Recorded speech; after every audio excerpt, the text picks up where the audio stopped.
Scott Andruchak again.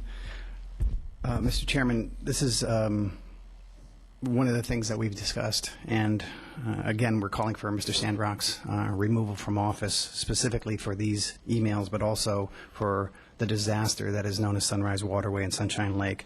I'd like to go back again, Mr. Chairman, to these emails between Mr. Sandrock and Mr. Eigelhart. Okay? Now, this was 3 months after the interview with NBC2 News, where a lot of us are just saying he flat out lied and he was caught about the consent order. He mentions 5 times to Mr. Eigelhart he wants the consent. He wants them to say that we're under this consent order. Of course, there was no consent order. Okay, so one of the things in here that I found most interesting from Mr. Eigelhart was that he says very clearly there is no specific study of the area to be sewered, and credit was based on assumptions. How many times in this room did we have CCU staff and commissioners and others saying the harbor's polluted, we have the science? There was none, okay? What's also interesting about this is that, and we have other emails regarding this, in the letter that Mr. Eigelhart sends to us, to the county, okay,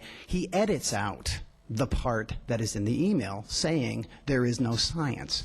Mr. Sandrock has him put this on a letterhead, making it look all pretty and official, and I can prove this because I have other emails between Mr. Sandrock and Mr. Eigelhart deliberately manipulating this letter to look like FDEP is 100% behind and that we have to do this. But here in Mr. Eigelhart's own letter, he says very clearly, when it's just privately between Mr. Sandrock and Mr. Eigelhart, he says very clearly, there is not a specific study from the area to be sewered. Then Mr. Sandrock manipulates a panel of experts here in front of us where you had 5.5 hours of public testimony saying you have no science. Okay? And all of them come up here and say, it's polluted, it's polluted, it's polluted. This is a manipulation and an abuse of the process that we call democracy. And yet, when we come up here, we get intimidated by this county commissioner. We have dozens of police searching our bags and trying to intimidate us into silence. Okay? So here, Mr. Sandrock, after the interview with NBC, he writes this memorandum, which all of you have seen, and he says, I'm very disturbed by the NBC2 News story as they twisted words to accomplish their message, which is not in line with the truth. Who twisted words, Mr. Sandrock?